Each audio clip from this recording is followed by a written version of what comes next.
À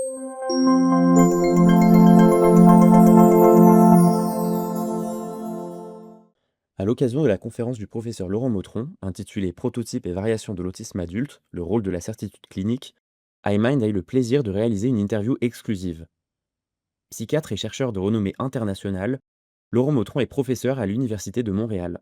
Depuis plus de 30 ans, ses travaux ont profondément marqué la compréhension de l'autisme, en mettant notamment en lumière les forces cognitives des personnes autistes, mais aussi en questionnant les modèles diagnostiques traditionnels.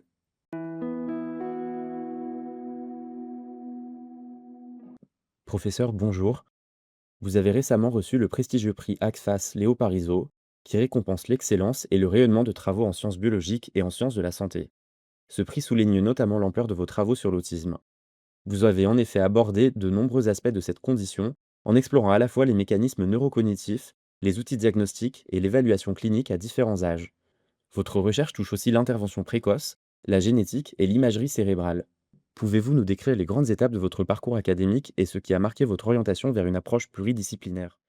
J'ai commencé par croire que l'intelligence était chez les lacaniens. C'était un mauvais départ, mais c'est comme ça, c'est ce que tout le monde pensait lorsque j'avais une vingtaine d'années. On pensait, comme c'est compliqué, ça doit être intelligent.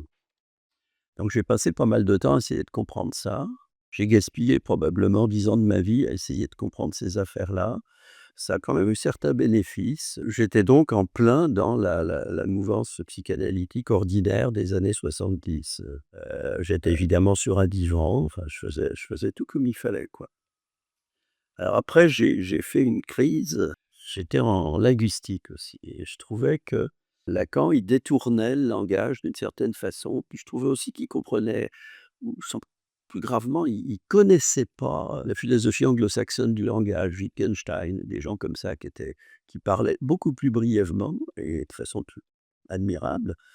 Et donc j'ai eu une crise de confiance, mais j'ai un peu tendance en général à pas croire les maîtres. Je me suis aussi, à cette époque-là, vers la trentaine, je me suis beaucoup rapproché d'un groupe qui est maintenant quasiment inconnu. C'est le groupe de René Thom autour de la théorie des catastrophes. René Thom, c'était un mathématicien, de génie qui a regroupé autour de lui dans les années 80 un certain nombre d'intellectuels, à partir de travaux mathématiques auxquels je comprenais rien par ailleurs. Mais je comprenais vraiment bien les idées que ça lui faisait avoir.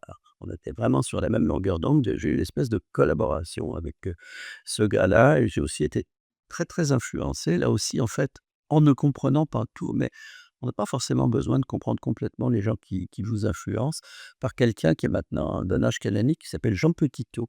Jean Petitot, c'est un mathématicien philosophe. Je pense que c'est une des personnes les plus impressionnantes que j'ai rencontrées de ma vie, en termes d'intelligence et de puissance de raisonnement et qui, travaillait sur les contraintes formelles communes à l'ensemble des objets abstraits ou concrets. Enfin, c'était extrêmement flyé, comme on dit dans mon pays d'adoption et disons que c'est un petit peu René Thom qui m'a servi à me débarrasser de Lacan.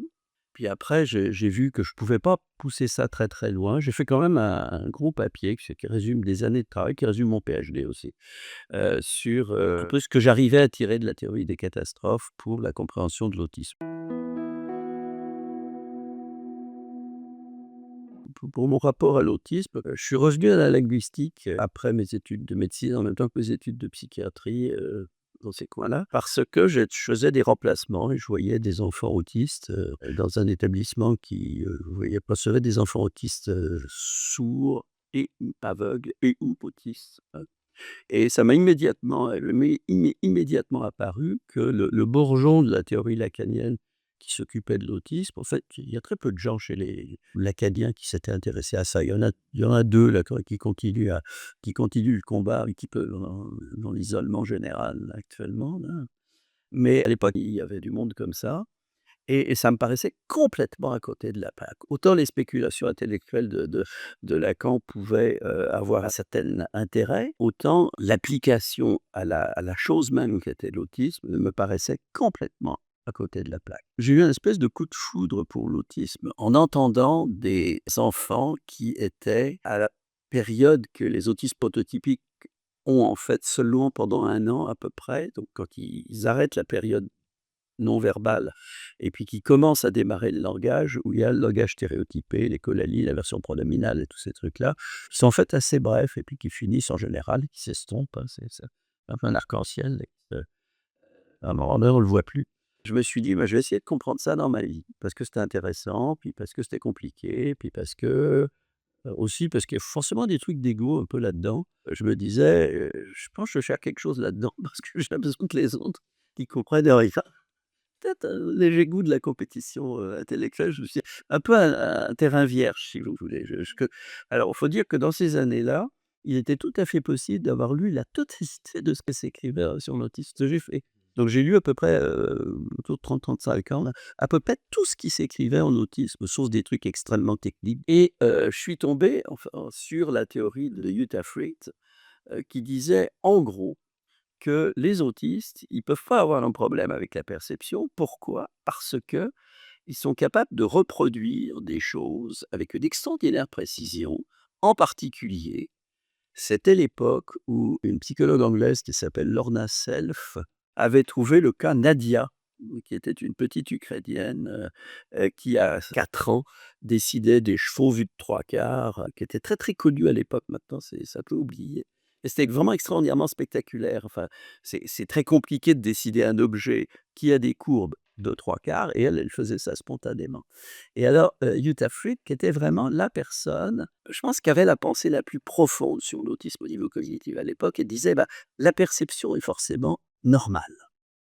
Et puis, elle commençait avec d'autres, avec le futur baron Cohen qui a un petit peu monopolisé la cognition en autisme pendant, et un peu moins maintenant, mais pendant 30 ans, il a à peu près dominé le champ et c'était, je pense, un étudiant de Fried. Au moment donc où les gens pensaient que l'autisme se caractérisait par des problèmes avec l'intentionnalité, avec la compréhension des esprits de l'esprit d'autrui, la compréhension de l'intentionnalité, toutes ces choses-là. Leur idée était en gros les processus dits de haut niveau, donc ce qui caractérise les hommes comme des hommes, donc les choses sophistiquées qu'on peut faire avec le langage ou le raisonnement contrefactuel, par exemple. Que se serait-il passé si? Eh ben, il disait: «Les processus de haut niveau, il y a des problèmes avec et puis les processus de bas niveau, ceux finalement pour lesquels on n'est pas très, très différent de l'animal, en fait, à la perception, eh ben, eux, ils seraient normaux». Et alors là, il y a un hasard assez incroyable qui est que j'ai fini quand même ma famille a eu une certaine pression pour que je gagne un peu de sous, donc j'ai fini quand même par travailler un peu plus. J'ai travaillé dans une clinique qui s'appelle La Chênaie. C'était une de ces institutions sorties du mouvement de la psychiatrie institutionnelle, très, très psychanalytique, c'est des drôles d'endroits. Mais ils faisaient du mécénat, ils m'ont mécénisé disons, et là-dedans, dans cet endroit, il y avait un dessinateur, Denis Boudoir, son nom maintenant est public puisqu'il y a un livre qui est en train d'être fabriqué sur lui en Suisse. C'était probablement le second en performance, si on peut dire, dessinateur tridimensionnel en autisme. C'est un gars qui avait 35 ans à peu près et le gars, il était l'autisme. Il parlait un petit peu, il parlait avec une voix totalement monocorde, il n'y avait aucune expression faciale. Il était par ailleurs extrêmement dangereux, il était très, très violent et il dessinait. Et moi, j'habitais à la clinique, alors ce qui en dit long sur mon adaptation sociale de l'époque, mais donc j'ai vu ce gars-là dessiner et alors ce gars-là était capable de faire des choses absolument extraordinaires. Bah, par exemple, dessiner un évier avec des courbes de 3/4 en commençant au stylo bille, sans possibilité de rature, commencer par un bout, commencer par l'autre, puis ça se rejoignait absolument sans la moindre erreur. Là, on arrive à peu près, bah, mettons, je suis dans les 35 ans, donc j'ai aucun papier scientifique, sinon un papier qui, je crois, n'a toujours encore jamais été même lu, à partir d'un théorie des catastrophes et puis un PhD illisible, aucune culture scientifique.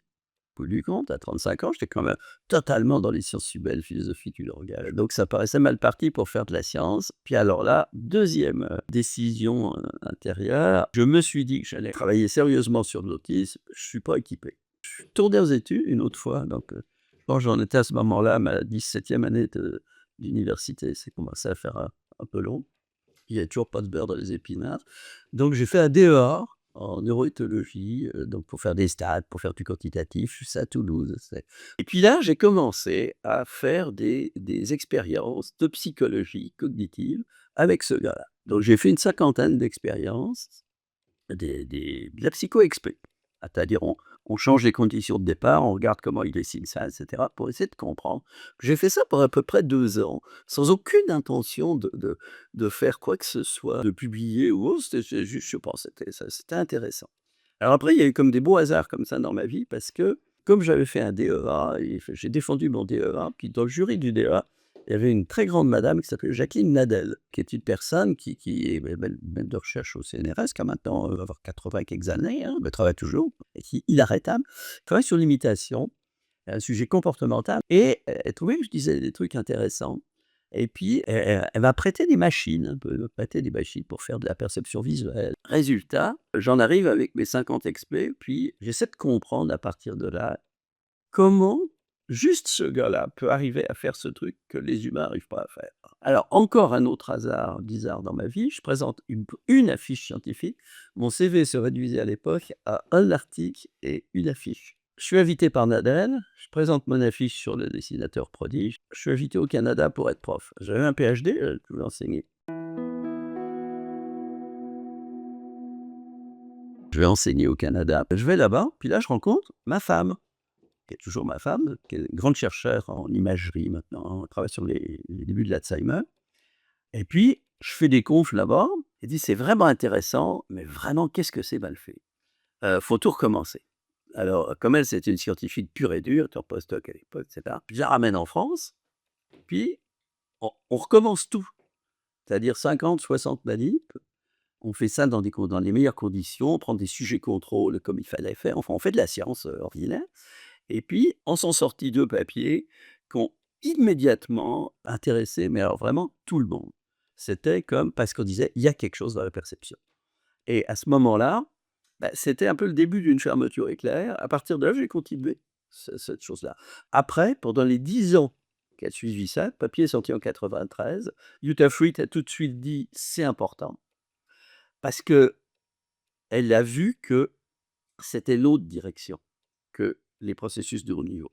Donc il y avait là-dedans toute une possibilité de générer des théories des expériences, puis peut-être, pas qu'elle s'était trompée, mais en fait, ce qu'elle a conclu après, elle a fait un papier extraordinaire, à la suite dans lequel était cité le nôtre, qui s'appelait «Beyond Theory of Mind». Elle disait qu'il y avait quelque chose de trop restreint dans l'histoire des théories de l'esprit. Il manquait une autre patte. Après, là aussi, je vais sauter des détails. C'était un sujet unique. Ça tombe bien, j'étais nul en stats. Donc, ça m'aidait ça. Donc après, il a fallu créer une population d'autistes à Montréal. Les autistes, dès qu'un autiste parlait, il me paraissait d'intelligence normale, il n'était pas diagnostiqué à l'époque. Donc ça a été l'époque extraordinaire où il y avait dans la nature des centaines d'autistes adultes non diagnostiqués qui étaient comme ce dessinateur. Autrement dit, des gens pour lesquels il n'y avait pas cette perte des signes. Au fur et à mesure de l'âge, ils restaient en fait, quasiment momifiés vivants dans leur autisme d'enfance et ils étaient toujours extraordinairement faciles à diagnostiquer. En fait, c'était des autistes prototypiques adultes qui sont en fait rares. Il n'y en a pas tellement. Alors, ça a été une période extraordinaire. Pourquoi? Parce que j'étais le seul spécialiste, autoproclamé à l'époque, hein, de l'autisme au Québec. Donc tous les gens pour qui les psychiatres et cetera avaient l'impression que ce gars-là, ça pourrait être un autiste, on me les envoyait. J'étais gâté par un hôpital qui me laissait 4-5 jours pour évaluer un sujet. Alors on faisait des rapports de 10 pages, j'avais la neuropsy, il y avait l'ortho, il y avait les ADI, il y avait les ADOS et tout ça. C'était vraiment le luxe parce qu'on les caractérisait, tout ça. J'apprenais en fait, parce qu'en fait, moi j'avais dit que je connaissais l'autisme à l'époque où j'en connaissais 2. Et après je me suis rattrapé. Il y a quand même un peu une imposture au début quand j'y pense. Mais bon, je pense que j'ai rendu la marchandise après. Et donc, ce qui s'est passé là, c'est que j'ai fait une cohorte de 400 autistes adultes. Puis après, bah, avec 400 autistes, on peut faire des vrais papiers de groupe. Alors là, c'était vraiment extraordinaire. Ça a été une période totalement fantastique. Là, ça nous amène dans les années 2000-2005, où à chaque fois que j'avais une idée, on testait ça sur un groupe, ça marchait. On avait des résultats positifs avec des 15 sujets. Jamais on pourrait publier notre temps comme ça. On faisait des JCPP quand même, un journal vraiment difficile. Après, je suis resté 20 ans sans en faire un, mais on en a eu un autre là, il y a quelques mois. On faisait, je pense, j'en ai fait 5 d'affilée, parce que tout ce qu'on voyait, c'était vraiment, c'est le gamin dans un magasin de jouets, parce que en faisant la clinique, ah, si on fait ça, on va trouver cette différence-là. Alors, ça pouvait pas être faux, on la voyait. Après, il suffisait d'en faire du dur avec, de faire des manips qui démontrent ça. Après, il y a eu l'affaire de Michel Dawson qui est arrivée à peu près dans ces moments-là. Donc Michel Dawson, c'était une autiste adulte, anglophone, qu'on a rencontrée par hasard et elle avait un certificat à faire signer. Puis il y avait personne qui pouvait lui faire signer ça, signer ça.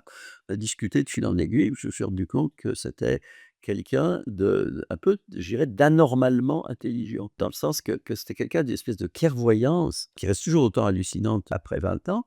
Bah là, il y a eu quelque chose de drôle, c'est-à-dire que, comme moi j'ai un anglais de français, hein, on devait faire relire nos papiers en anglais, donc on lui a fait relire un papier, OK, qu'elle était postière, hein, nous. Elle a pas de diplôme académique, hein. Mais ça, moi, je m'en fous de ces trucs-là, j'aime bien les autodidactes. Donc elle nous a corrigé l'anglais, de fait un anglais absolument à rêve et puis on n'a pas su, mais elle a lu toute la bibliographie. Elle a lu tous les papiers in extenso, elle a réussi à les avoir et puis après, on était tellement content de son boulot, parce qu'on n'avait pas de boulot, qu'on a fait la même chose avec un deuxième. Puis là, elle a fait des critiques à partir de tout ce qu'elle avait lu du premier. Puis là, on est resté comme ça parce que, bah, déjà, il nous pointait des erreurs et puis à ce moment-là, on l'a adopté. Ça a duré 20 ans. Maintenant, elle est trop malade pour, elle a vraiment des problèmes pour travailler. On a quand même quelque chose comme 25 papiers ensemble et elle a fait des papiers, elle a fait un papier en particulier. Vous savez, des fois en recherche, il y a quand on fait comme un papier, les autres font le reste, mais elle a fait son papier sur l'intelligence qui est vraiment c'est un chef-d'œuvre parce que à cause de l'histoire de ce papier, on se demandait à l'époque, quand les autistes sont bons dans quelque chose, puis pas bons dans le reste, c'est quoi leur vrai niveau? Hein, est-ce que c'est ça qui est abaissé, ça qui est artificiellement monté?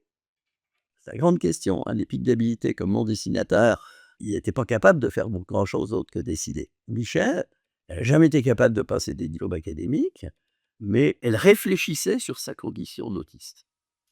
Et nous, on pensait en gros que la perception, elle était comme soufflée, soufflée par le bas. C'est-à-dire le modèle du surfonctionnement perceptif, c'est que un autiste, il aurait une perception plus performante et jouant un rôle plus important dans sa cognition que chez nous. Mais c'était quand même l'idée qu'ils auraient eu une meilleure perception qu'ils ne sont intelligents. On pensait que, si vous voulez, les autistes, ils avaient des espèces de capacités, comme des gens qui ont une douance en musique, par exemple, hein, mais qui ne voulaient pas forcément dire un truc d'intelligence générale. Et elle a dit: «C'est faux, c'est un préjugé». Elle l'a démontré, mais elle fait pas de stats, elle peut pas faire de testing, elle n'a aucun droit à faire ça. Elle nous a guidés là-dedans et elle a inversé le raisonnement qu'on avait sur l'intelligence, puis elle a montré que des autistes, quand ils ont un langage abaissé, mettons, et ben, leur intelligence, elle est donnée par leur intelligence non verbale. Et ça a été vraiment ça a été un coup de tonnerre parce que, en fait, on n'avait pas découvert quelque chose. Parce que ce qui est drôle, quand on a présenté ça pas mal aux États-Unis, puis les gens, ils ont dit: «Mais on le savait». Bah oui, mais le publier dans Psychological Science, c'est autre chose. Alors ça, c'est le genre d'aventures qui sont arrivées. Je vois que vous vous intéressez à qu'est-ce qu'on a fait avec les autistes, comment je les choisis. Ben, en fait, je les choisis pas. Déjà, c'est eux qui viennent me voir parce qu'ils savent que l'autisme, en général, l'ensemble des activités du groupe, hein, parce que maintenant on est 6 là, 6 chercheurs, puis, ouais, une trentaine d'étudiants. En général, c'est pas remis en question, à part peut-être par certains Français, c'est pas remis en question que j'essaie de faire du bien aux autistes. J'ai des autistes qui viennent me voir. Ils viennent me voir en disant: «On veut travailler avec vous» et c'est comme ça qu'est venu me voir Yamis Rothgard, qui est donc une gigantesque chercheur. Alors pas du tout le même profil que Michel. Elle fait de la recherche, elle fait les stats, mais elle est, je dirais, tout aussi autiste que Michel.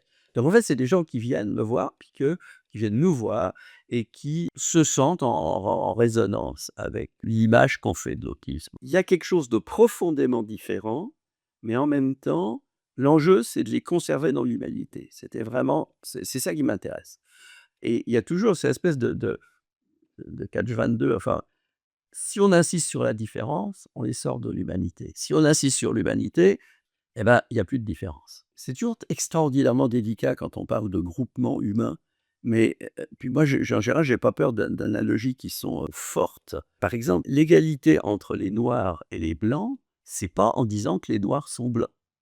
Eh bah, pour moi, l'autisme, c'est pareil. L'égalité des droits des orientations sexuelles, c'est pas en disant que, bah, les gays, finalement, c'est un peu comme ils le sont pas vraiment ou que sais-je. malgré des différences profondes, on est encore dans l'humanité.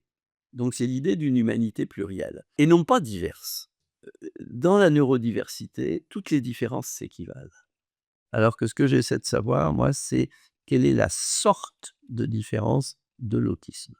Et j'essaie de trouver des analogues dans la biologie ou dans d'autres aspects de l'humain qui seraient de même nature. Et là, je pense que j'ai fait un gros saut depuis 5 ans avec l'histoire des bifurcations asymétriques parce que c'est l'idée que quand on dit en général pour des bonnes raisons, ça peut même être un peu prêchi-prêcha: «Ouais, les autistes, c'est pas des malades. C'est pas une maladie, c'est une condition». Les gens, ils disent pas: «C'est quoi alors? C'est quoi comme sorte de chose?» Et c'est extraordinairement important de savoir ce que c'est comme sorte de chose parce que qu'est-ce qu'on va utiliser comme outil, hein? Quand on a une maladie, bon, on sait quoi faire avec les maladies. Bah, déjà, les maladies, on les soigne. Alors, les autistes, ils veulent pas être soignés, les parents voudraient les soigner, c'est tous ces divorces-là, mais la sorte de différence va aussi influer sur son caractère définitif ou transitoire et sur est-ce que cette différence-là produit des problèmes adaptatifs qui sont souffrants? En gros, est-ce qu'être autiste, ça gêne que les autres ou est-ce que ça gêne les autistes eux-mêmes?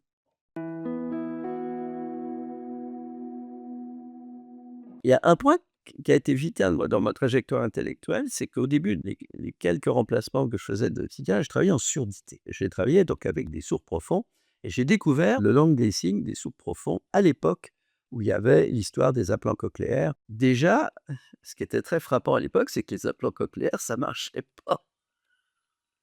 Ça marchait des fois, mais des fois, on voyait des gamins qui avaient des implants cochléaires qui parlaient, mais ne comprenaient rien.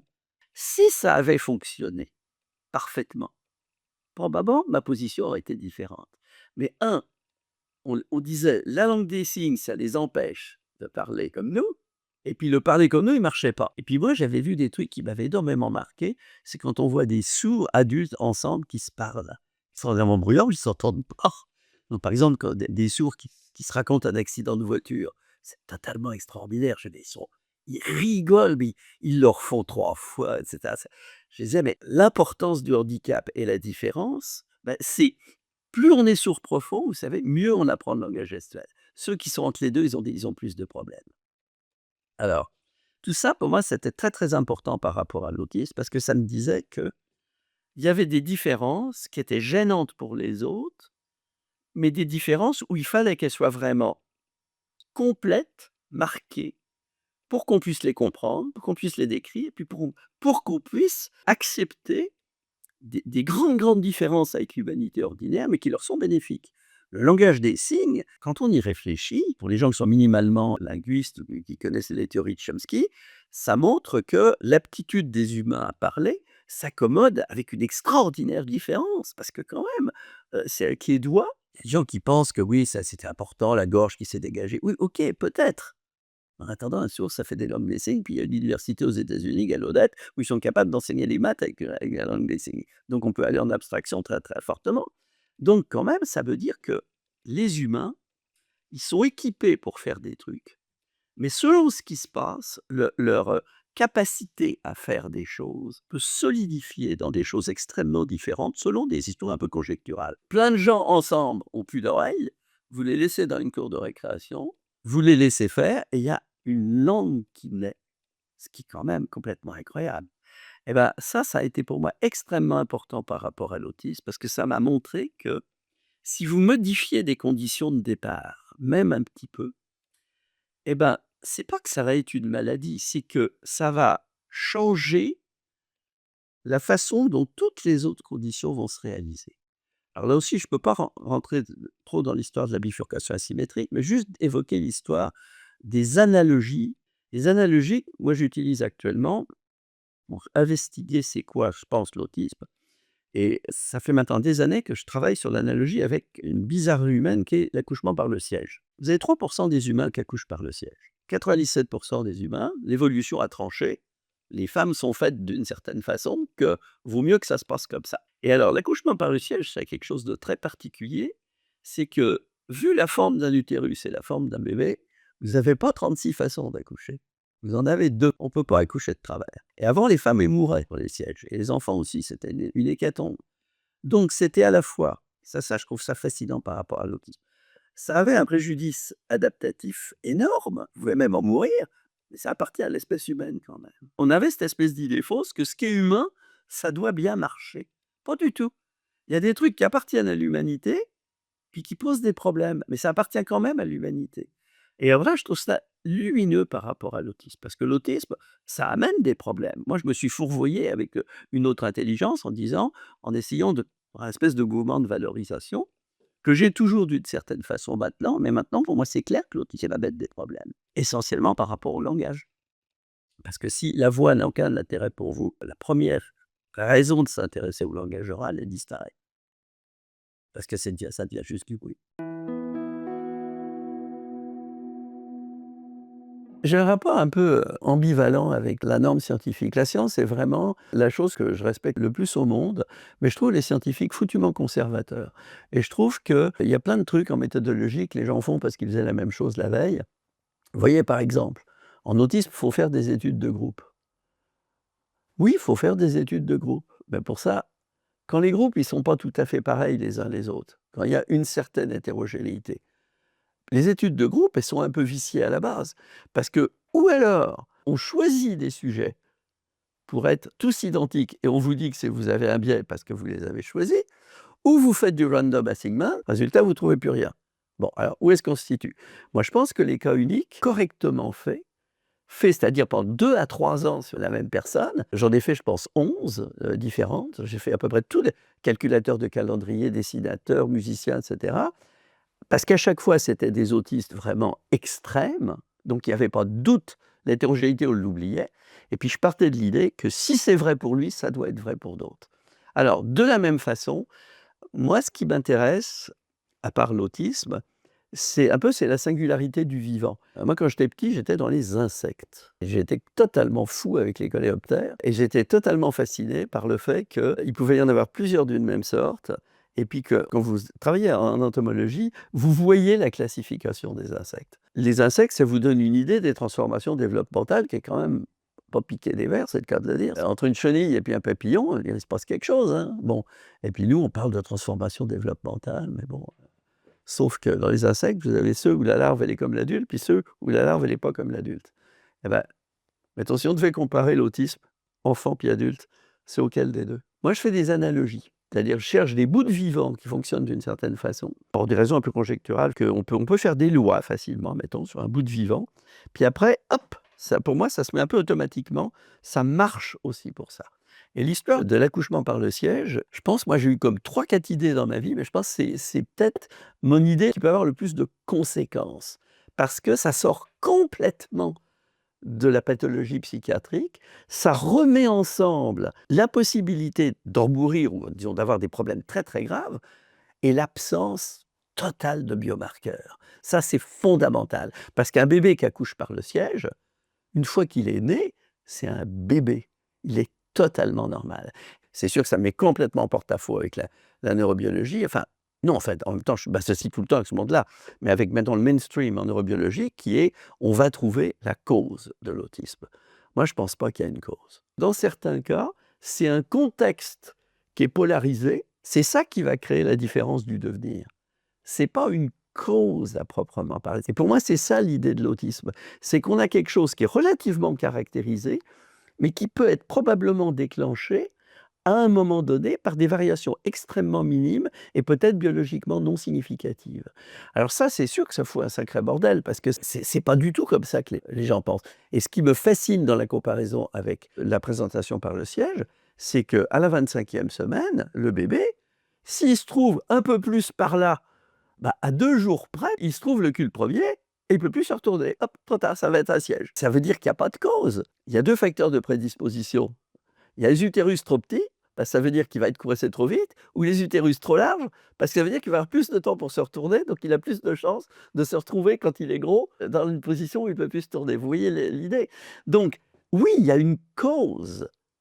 On pourrait dire: «C'est parce qu'il avait les fesses le 1er à la 25e semaine», mais c'est pas comme une cause, c'est pas comme une mutation. Ça a rien à voir avec ça. je ferais pas trop de difficulté à reconnaître, j'ai un certain plaisir à pas être d'accord avec les gens. J'ai une vision très, très négative de la science de l'autisme. Je trouve que les gens trouvent rien et donc ce qu'ils trouvent rien, ça veut dire qu'il faut faire autrement et je pense que je fais autrement. Alors est-ce que je trouve des trucs? Oui, on a trouvé quelques-uns. C'est l'idée que la lourdeur du conformisme scientifique empêche de faire des choses comme ça. Mais un de mes plus grandes satisfactions de ces dernières années, c'est que le modèle de la bifurcation, ben, il est publié dans un très bon journal scientifique comme quelque chose de possible. J'y croyais pas. Je pensais pas que ça arriverait à passer, mais c'est sorti dans Molecular Psychiatry, qui est quand même pas un journal où tout le monde rentre quand il veut, hein. Et ça veut dire que c'est l'idée de créer une nouvelle sorte de variant biologique dans lesquels vous avez certains moments du développement où vous avez 2 possibilités seulement. Moi, j'ai beaucoup la tentation, mais je suis trop vieux pour pouvoir me lancer là-dedans. Je pense qu'on verrait complètement différemment les changements de genre et les changements d'orientation sexuelle si on les voyait comme ça.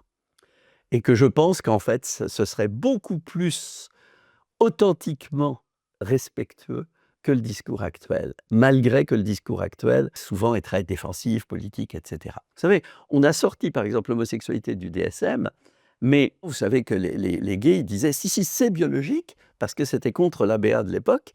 Vous savez, thérapie de conversion, c'est pour ça que la comparaison avec l'homosexualité puis l'autisme, Michel Dawson la faisait beaucoup. Les avancées légales, le fait de vouloir les changer, et cetera. Donc ils disent: «C'est biologique». Il y a eu il y a eu un tout petit peu de travaux sur le fait qu'il y en a certaines familles où il y en a plus, mais c'est pas très, très, très, très solide. En fait, c'est comme l'autisme. C'est-à-dire que oui, il y a une prédisposition familiale pour l'autisme, ça hors de tout doute, puisque quand on en a un, on a plus de chances d'avoir d'autres, mais elle est toute petite cette prédisposition familiale et il faut peut-être la prédisposition plus être random. Vous voyez l'idée? Alors ce que j'ai l'impression, c'est que comme moi je viens d'un domaine très, très spéculatif, très abstrait en tout cas, je remonte très, très loin en abstraction, puis après je redescends. Parce que l'autre truc dont j'ai pas parlé là, c'est la clinique. C'est-à-dire que le fait que j'en ai vu 4000 et ça change tout. C'est-à-dire que d'un côté, je peux avoir des espèces de pensées très, très flyées, très abstraites, très analogiques, mais en même temps, j'ai la clinique qui me ramène toujours à ça pourrait fitter ensemble les 2 affaires. Donc voilà, vous savez tout. C'était le professeur Laurent Motron. Un grand merci à lui pour la générosité de son témoignage et le partage de son parcours. Vous pouvez retrouver son dernier ouvrage, Si l'autisme n'est pas une maladie, qu'est-ce, aux éditions Mardaga, disponible dans toutes les librairies. Merci à vous de nous avoir suivis et à très bientôt pour de nouvelles interviews sur iMind.